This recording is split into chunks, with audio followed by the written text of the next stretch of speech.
La herencia invisible, el aire de aquella panadería olía a levadura, a azúcar quemado y a los secretos que se amasan en la madrugada. Para Elena, con sus 27 años y una vida que sentía estancada como una masa que se niega a subir, el tintineo de la campanilla sobre la puerta era la banda sonora de su rutina. Cada cliente era una cara fugaz, una historia de antojos y prisas que ella despachaba con una sonrisa cansada y un gesto mecánico. El mostrador de madera, gastado por un siglo de manos y monedas, era la frontera de su pequeño mundo. Esa mañana de otoño, la luz que se colaba por el escaparate era pálida y lechosa, tiñendo de un blanco fantasmal las motas de harina que danzaban en el aire. El silencio era denso, solo roto por el zumbido del viejo refrigerador y el murmullo lejano del tráfico. Elena repasaba con un trapo húmedo la vitrina de los dulces, su reflejo devolviéndole una imagen que apenas reconocía, unos ojos grandes y oscuros, ensombrecidos por una fatiga que iba más allá de las horas de trabajo. La campanilla sonó, un tintineo agudo y breve. Al levantar la vista, vio a una anciana de pie junto a la puerta, como si hubiera brotado del suelo. Era menuda, encorvada, bajo el peso de un abrigo de paño oscuro, demasiado grueso para el clima. Su rostro era un mapa de arrugas profundas, y sus ojos, de un azul desvaído, parecían mirar a través de Elena hacia un punto lejano en el tiempo. Sostenía un monedero de cuero agrietado con unos dedos tan finos y nudosos que parecían las ramas de un árbol en invierno. Un silencio expectante se instaló entre ellas. «Buenos días», dijo Elena, su voz sonando extrañamente alta. «¿Qué le pongo?» La anciana no respondió. Solo avanzó un paso, sus zapatos gastados apenas produciendo un susurro sobre las baldosas. El olor que la acompañaba era peculiar, una mezcla de naftalina, tierra húmeda y algo más, algo antiguo y floral, como pétalos secos guardados en un libro durante décadas. Elena sintió un escalofrío inexplicable recorrerle la espalda. La mujer parecía no pertenecer a ese lugar, a ese tiempo. Justo cuando la anciana abría la boca para hablar, la campanilla volvió a sonar, esta vez con una violencia que hizo vibrar el cristal. Una mujer joven de unos 30 años, vestida con un traje de oficina impecable y hablando a gritos por su teléfono móvil, irrumpió en la tienda. Pasó por el lado de la anciana sin mirarla, como si fuera una columna de aire, y se plantó frente al mostrador. Y le dices que si no tiene que el informe para las 5, puede ir recogiendo sus cosas. No me importa la excusa. Colgó con un chasquido seco y se dirigió a Elena con una sonrisa tensa y apresurada. «Hola, perdona. Ponme 2 croissants y un café para llevar. Rápido, por favor, que llego tarde». Elena parpadeó, confundida. Su mirada fue de la joven impaciente a la anciana que esperaba en silencio. Era una falta de respeto tan flagrante que la dejó sin palabras por un instante. «Disculpe», dijo Elena, carraspeando para encontrar su voz, pero la señora estaba antes. La joven frunció el ceño, su expresión pasando de la prisa a la irritación. Giró la cabeza, barriendo la tienda con una mirada rápida y despectiva. «¿Qué señora?», preguntó, con un tono que sugería que Elena estaba perdiendo el tiempo o la cabeza. Elena miró hacia el lugar donde, un segundo antes, se encontraba la figura menuda y encorvada. No había nadie. El espacio estaba vacío. La puerta estaba cerrada, la campanilla quieta. El aire ya no olía a naftalina ni a tierra húmeda. Solo quedaba el aroma familiar del pan y el perfume caro de la joven impaciente. Un sudor frío perló la frente de Elena. Su corazón latía con una fuerza desbocada, un tambor sordo contra sus costillas. —¿Estás bien? —insistió la joven, tamborileando con sus uñas perfectamente cuidadas sobre el mostrador. —Te he pedido 2 croissants y un café. ¿Puedes darte prisa? Elena, aturdida, asintió mecánicamente. Metió los croissants en una bolsa de papel, el crujido del papel sonando como un trueno en sus oídos. Mientras preparaba el café, su mente daba vueltas. ¿Se había ido la anciana? ¿Cómo? No había oído la puerta. ¿Se habría ofendido por el trato de la otra clienta y se habría marchado en silencio? Pero era imposible, no había tenido tiempo, era como si se hubiera desvanecido. Entregó el pedido a la joven, que pagó y se fue con la misma prisa con la que había entrado, dejando tras de sí un silencio aún más pesado que el anterior. Elena se apoyó en el mostrador con las piernas temblorosas. Miró hacia la puerta, hacia el rincón vacío, tratando de encontrar una explicación lógica. Quizás estaba cansada, quizás su mente le había jugado una mala pasada. Pero la sensación de frío, el olor a tiempo antiguo. Eso había sido real. Tan real como el mostrador bajo sus manos. Ese run run, esa sensación de que algo estaba fundamentalmente fuera de lugar, la acompañó durante el resto del día. Cada vez que la campanilla sonaba, su corazón daba un vuelco, medio esperando, medio temiendo ver de nuevo a la anciana. Pero no volvió. La inquietud se le anidó en el estómago, una piedra fría que no podía digerir. Al día siguiente, la sensación no había desaparecido. Se sentía observada, como si unos ojos invisibles la siguieran desde los rincones oscuros de la trastienda. Incapaz de soportarlo más, buscó a sus compañeras, Marta y Sofía, que estaban en la pequeña oficina del fondo, cuadrando las cuentas del día anterior. —Chicas, tengo que contaros algo rarísimo que me pasó ayer —empezó Elena, su voz un poco temblorosa. Les relató el episodio describiendo a la anciana con todo el detalle que podía recordar. El abrigo oscuro, los ojos desvaídos, la presencia etérea y silenciosa. Contó cómo la otra clienta se había colado y cómo al instante siguiente la anciana había desaparecido sin dejar rastro. Marta y Sofía intercambiaron una mirada extraña. Había algo en sus ojos, una mezcla de reconocimiento y aprensión que hizo que a Elena se le erizara la piel.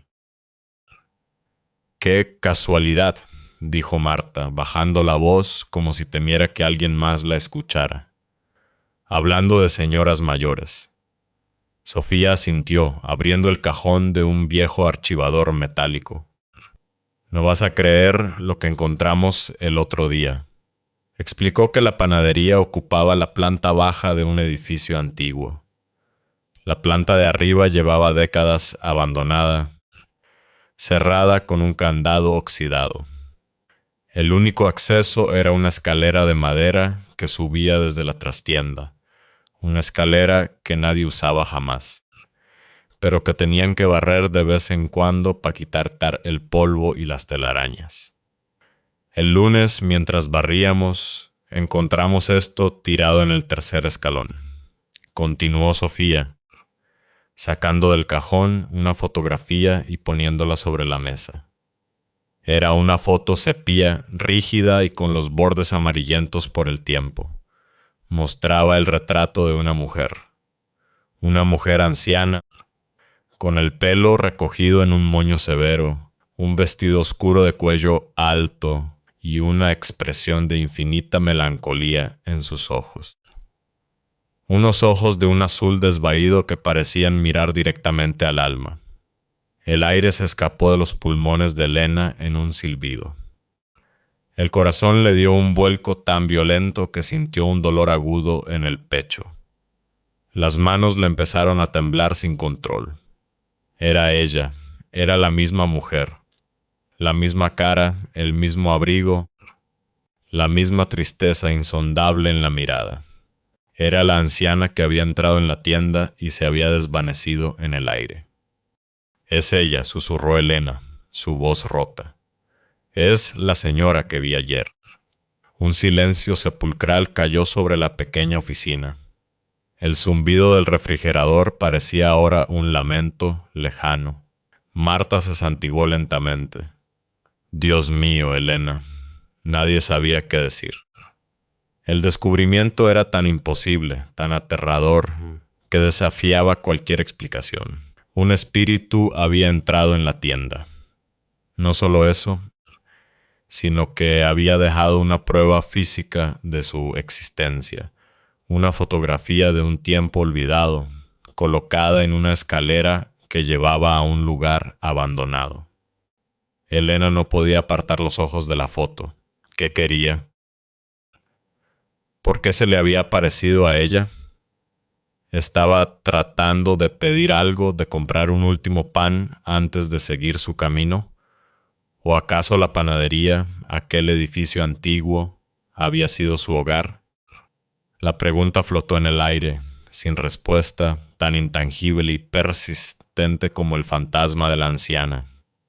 Aquella experiencia inacabada se grabó en el alma de Elena, no como una herida, sino como una marca, la prueba de que el velo entre los mundos era mucho más fino de lo que jamás había imaginado. Y esa certeza, esa herencia invisible, la pasaría, sin saberlo, a la siguiente generación. Los años pasaron.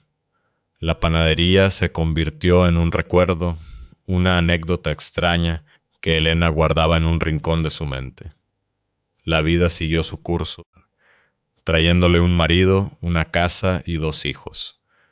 La primera fue Claudia, una niña de una sensibilidad casi dolorosa, con los mismos ojos oscuros y profundos de su madre.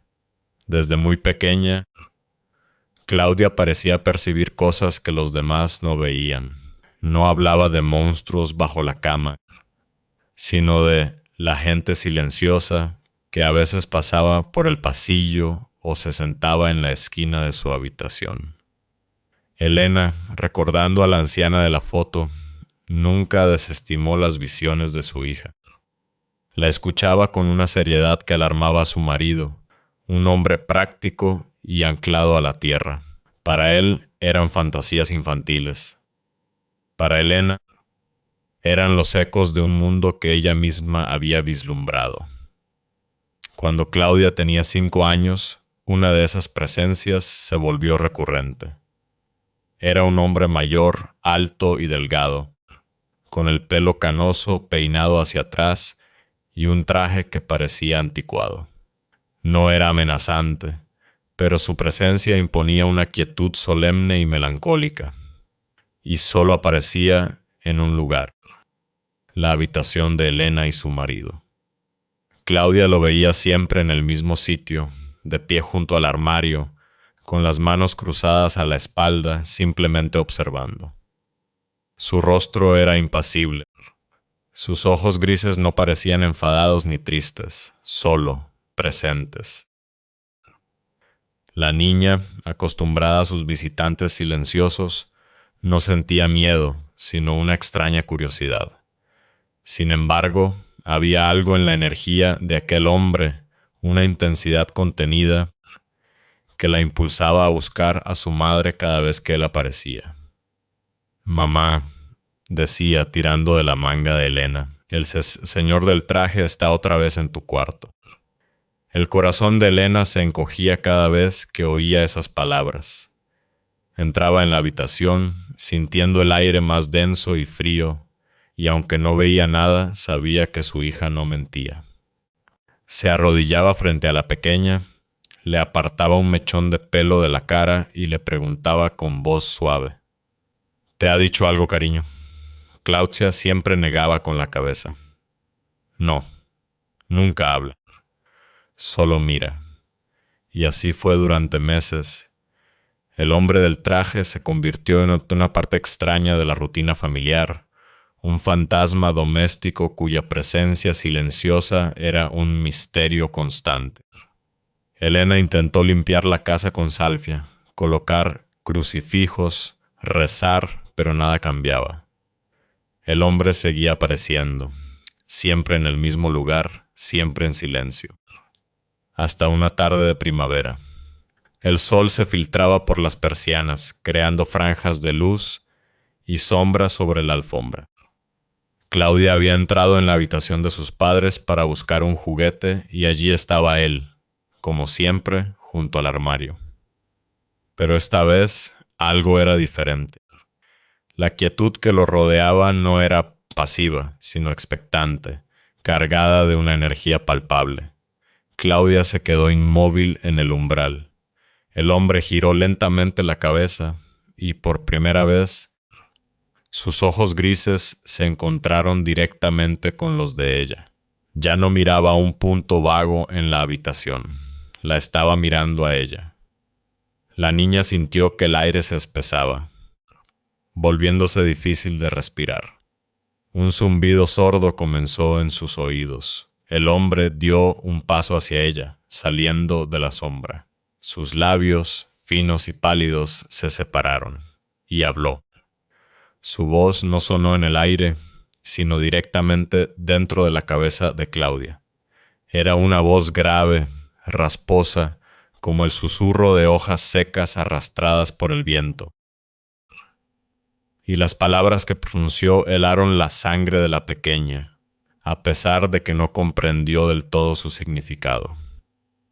Me voy a meter en el vientre de tu madre.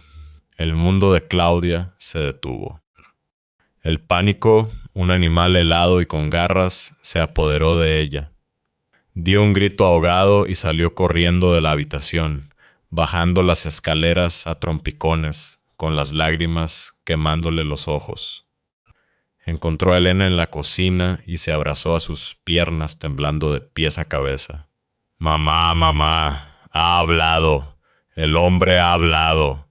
Elena la levantó en brazos, sintiendo los pequeños temblores que sacudían el cuerpo de su hija. «Tranquila, mi amor, tranquila. ¿Qué te ha dicho? ¿Qué te ha dicho ese hombre?» Claudia, con la cara escondida en el cuello de su madre, sollozó las palabras, la frase más extraña y aterradora que jamás había oído. Elena se quedó petrificada. Las palabras resonaron en su mente, no como una amenaza, sino como una declaración, una profecía ineludible. El frío que sintió no era el del miedo, sino el de lo sobrenatural tocando su vida de la forma más íntima y tangible posible. No dijo nada. Solo abrazó a su hija con más fuerza, meciéndola suavemente, mientras su propia mente se sumía en un torbellino de incredulidad y una certeza pavorosa. Unas semanas más tarde, la sospecha que había empezado a crecer en su interior se confirmó. Elena estaba embarazada. 9 meses después nació Mateo, un bebé sano y tranquilo. La presencia del hombre del traje nunca más fue vista en la casa.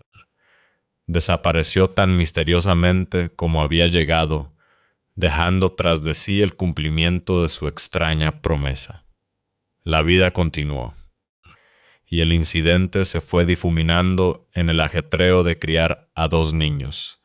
Pero cuando Mateo cumplió 4 años, el misterio regresó con una fuerza abrumadora. El pequeño, que apenas estaba aprendiendo a construir frases complejas, empezó a decir cosas que no tenían ningún sentido. Todo comenzó una tarde, mientras jugaban en el salón. Mateo estaba construyendo una torre con bloques de madera. De repente, se detuvo, miró a su madre con una seriedad impropia de su edad y dijo: «Yo no me llamo Mateo». Elena sonrió, pensando que era un juego. «Ah, ¿no? ¿Y cómo te llamas entonces?» «Me llamo Luis», respondió el niño, con una convicción absoluta. Y no tengo 4 años, tengo 43. Elena dejó de sonreír. El tono de su hijo no era de juego. Era una corrección, una afirmación rotunda. Cariño, eso es una tontería. ¿Te llamas Mateo? No. Soy Luis y vivo en Madrid. Durante las semanas siguientes, las afirmaciones se volvieron más frecuentes y detalladas. El niño hablaba de su otra vida con una naturalidad desconcertante. Describía un apartamento en una calle específica de Madrid, mencionando el número del portal. Hablaba de su trabajo en una oficina, de sus amigos, de su equipo de fútbol. Eran recuerdos vívidos, coherentes, imposibles para un niño de 4 años que nunca había salido de su pequeña ciudad. Una noche, vencidos por una mezcla de curiosidad y pavor, Elena y su marido buscaron la dirección en internet. El corazón de Elena latía con fuerza mientras tecleaba el nombre de la calle y el número que su hijo repetía una y otra vez. Pulsaron Enter. La calle existía. El edificio existía. Google Street View les mostró la fachada de un bloque de apartamentos de ladrillo rojo, exactamente como Mateo o Luis lo había descrito. Se quedaron mirando la pantalla en silencio. Un escalofrío recorriendo la habitación. Era la prueba. La prueba de que el alma que habitaba en el cuerpo de su pequeño hijo había vivido antes. Que el hombre del traje no era un fantasma cualquiera, sino un alma en tránsito que había elegido a su familia para volver a nacer. El espíritu que Claudia había visto era, ahora, su hermano. La reencarnación no era una teoría abstracta de un libro. Estaba sentada en su mesa, pidiendo cacao para desayunar. Sin embargo, a medida que Mateo crecía, los recuerdos de Luis se desvanecían. Era un proceso lento, casi imperceptible. Primero dejó de hablar de su vida en Madrid. Luego, si le preguntaban, fruncía el ceño, confundido, como si intentara recordar un sueño lejano. Para cuando cumplió los 6 años, la memoria de Luis se había borrado por completo. Ya no era Luis fingiendo ser un niño. Era simplemente Mateo, un niño de 6 años que amaba los dinosaurios y odiaba las espinacas. El alma de Luis se había sumergido por completo, dejando que la nueva personalidad de Mateo tomara el control. Pero para Elena y Claudia, el recuerdo de lo que había sido permaneció para siempre. La prueba de que las almas viajan, de que las vidas se entrelazan más allá de la muerte, y de que su familia, por alguna razón desconocida, era un faro para esos viajeros perdidos en el tiempo. Pasó otra década. Claudia era ya una adolescente que luchaba por encajar en un mundo que le parecía demasiado ruidoso y superficial. La sensibilidad que había marcado su infancia no había desaparecido. Simplemente había aprendido a ocultarla, a construir un muro alrededor de su percepción para protegerse de las energías y presencias que todavía sentía a su alrededor. La casa familiar, impregnada de tantos recuerdos y ecos, a veces se sentía opresiva. Elena, observando las sombras bajo los ojos de su hija y la tensión constante en sus hombros, tomó una decisión. Necesitaban un respiro, necesitaban escapar del peso de su propia historia. Recordó una vieja propiedad familiar en Cantabria, una casona de piedra que había pertenecido a sus bisabuelos y que ahora se alquilaba como casa rural. Era un lugar remoto, rodeado de bosques y montañas, un remanso de paz. O eso esperaba. El viaje fue como cruzar un umbral hacia otro mundo. El paisaje urbano dio paso a un verde tan intenso que dolía a los ojos. Las montañas se alzaban como gigantes dormidos, con sus cimas envueltas en una niebla perpetua. La casa era aún más impresionante de lo que Elena recordaba. Un palacete de piedra cubierto de hiedra, con ventanas que parecían ojos oscuros observando el valle. El jardín era inmenso, salvaje y descuidado, un laberinto de rosales, árboles frutales y maleza. Un pequeño riachuelo serpenteaba por el fondo, su murmullo constante añadiendo una capa de magia al ambiente. Mateo, ahora un preadolescente bullicioso, se lanzó a explorar con gritos de alegría. Pero Claudia sintió algo más. El aire allí era diferente, antiguo y vibrante, cargado de una energía que no era humana. No era la presencia pesada y melancólica de los fantasmas que conocía, sino algo más ligero, más caprichoso y, en cierto modo, más peligroso. Una tarde, mientras paseaba sola por el jardín, algo llamó su atención. En un rincón soleado, cerca de un viejo muro de piedra cubierto de musgo, crecía una mata de fresas silvestres. No eran fresas normales. Brillaban bajo el sol con un rojo casi antinatural, como pequeñas joyas o gotas de sangre luminosa. Parecían llamarla, susurrarle promesas de un dulzor prohibido. Sin pensarlo, movida por un impulso que no comprendía, se agachó. El aroma que desprendían era embriagador, dulce y terroso. Arrancó una y se la llevó a la boca.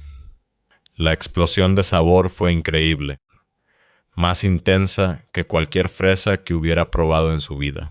Era el sabor del sol, de la tierra, de la magia misma del bosque. Se comió otra y otra más, hasta que solo quedaron las hojas verdes.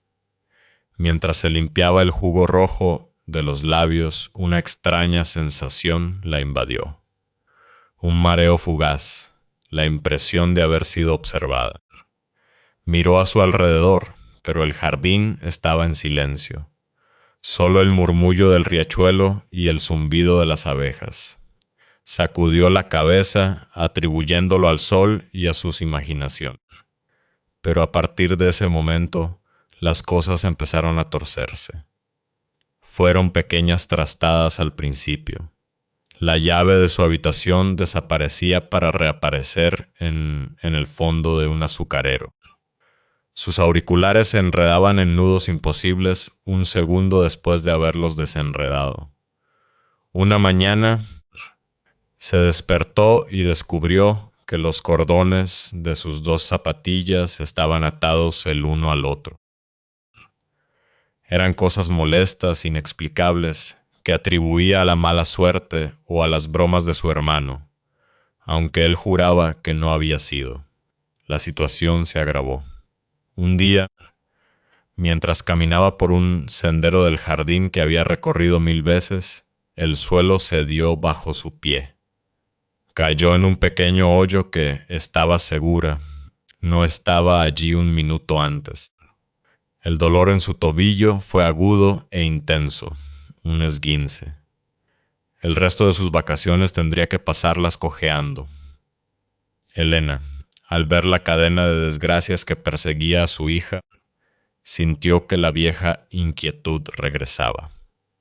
Habló con la dueña de la propiedad, una mujer mayor de la zona, de rostro curtido por el sol y ojos astutos que parecían saber más de lo que decían. Le contó sobre los pequeños accidentes, el esguince, la sensación de que algo o alguien le estaba haciendo la vida imposible a Claudia.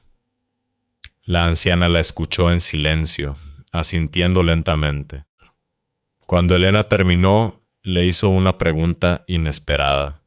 ¿Tu hija ha cogido algo del jardín? Flores, fruta. Elena se quedó perpleja. Recordó a Claudia hablando de unas fresas deliciosas. Sí, respondió. Se comió unas fresas silvestres que encontró cerca del muro viejo. La expresión de la dueña se volvió grave. Ahí está el problema, dijo, su voz casi un susurro. Esas fresas no son para nosotros. Son de ellas. ¿De quiénes? De las hadas, replicó la mujer, como si fuera la cosa más obvia del mundo. Les ha robado su comida y ahora están enfadadas. Te harán trastadas hasta que les devuelvas el favor. Elena, a pesar de sus propias experiencias, sintió una punzada de escepticismo. Fantasmas, almas reencarnadas. Eso podía aceptarlo. Pero hadas sonaba a cuento de niños. Sin embargo, la mirada seria de la anciana y la desesperación por el bienestar de su hija la hicieron dudar. ¿Y qué se supone que tenemos que hacer?, preguntó. Una ofrenda, dijo la mujer. Buscad un lugar especial en el jardín, un hueco en un árbol, un círculo de musgo. Dejadles algo brillante, como un trozo de cristal, o algo dulce, como miel o leche. Pedidles perdón y prometed no volver a tocar lo que es suyo.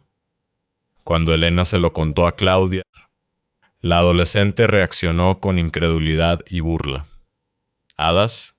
¿En serio, mamá? ¿Ahora crees en Campanilla? Esto es ridículo. Pero los accidentes continuaron. Perdió su libro favorito. Una jarra de agua se volcó sola sobre su teléfono. La mala suerte se pegaba a ella como una segunda piel.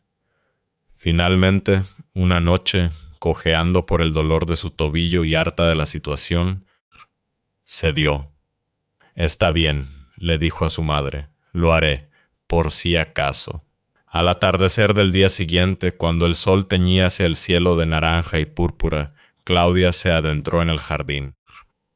Llevaba en la mano un pequeño cuenco con un puñado de arándanos y un chorrito de miel. Siguiendo las indicaciones de la dueña, buscó un lugar que pareciera especial. Lo encontró cerca del riachuelo, un hueco en la base de un roble centenario, cubierto de un musgo tan verde y espeso que parecía terciopelo. Con el corazón latiéndole con fuerza, se arrodilló. Dentro del hueco vio algo asombroso. Era como una construcción en miniatura. Pequeñas setas de colores vivos estaban dispuestas en círculo como si fueran taburetes. Había trocitos de cuarzo brillante y una pluma de arrendajo azul colocada con cuidado en el centro. Alguien o algo había creado un hogar allí. Sintió de nuevo esa sensación de ser observada, pero esta vez no era amenazante. Era una curiosidad intensa, casi eléctrica. Dejó con cuidado el cuenco en la entrada del pequeño hogar. Lo siento, susurró, sintiéndose un poco tonta. Siento haberme comido vuestras fresas. No lo sabía. Os dejo esto como ofrenda. Por favor, dejadme en paz. Mientras se levantaba para marcharse, vio un movimiento por el rabillo del ojo. Miró de nuevo hacia el hueco en el árbol, y entonces las vio. No eran pequeñas mujeres con alas como en los cuentos, eran luces. Pequeñas esferas de luz del tamaño de mariquitas, de colores iridiscentes, azul, verde, violeta. Danzaban en el aire dentro del hueco, girando y arremolinándose unas alrededor de otras en un baile silencioso y mágico. El aire a su alrededor vibraba con una energía alegre y antigua. Claudia contuvo el aliento, hipnotizada. La visión duró apenas unos segundos. Luego, las luces parpadearon y se desvanecieron, como chispas de una hoguera que se apagan en la noche. Se quedó allí, inmóvil, durante mucho tiempo. El escepticismo se había evaporado, reemplazado por un asombro profundo. Eran reales. Existían, un mundo entero, vibrante y mágico, convivía con el suyo, oculto a simple vista. A partir de ese día, la mala suerte cesó. Su tobillo empezó a sanar más rápido. No perdió nada más. Las trastadas se detuvieron por completo. La paz regresó. Esa noche, sentada con su madre en el porche de la vieja casona, Bajo un manto de estrellas tan brillantes que parecían al alcance de la mano, Claudia finalmente comprendió. La anciana de la panadería, el espíritu de Luis, las hadas del jardín. No eran maldiciones ni fenómenos aislados. Eran parte de su herencia. Una sensibilidad que pasaba de madre a hija, una puerta abierta a los ecos de otros mundos. No podían huir de ello, no más de lo que podían huir de su propio reflejo. No era una carga que debían soportar, sino un lenguaje que debían aprender a hablar. Un recordatorio constante de que el universo era infinitamente más grande, más extraño y más maravilloso de lo que la mayoría de la gente se atrevía a imaginar. Y ellas, por alguna razón, tenían el privilegio y la responsabilidad de ser sus testigos.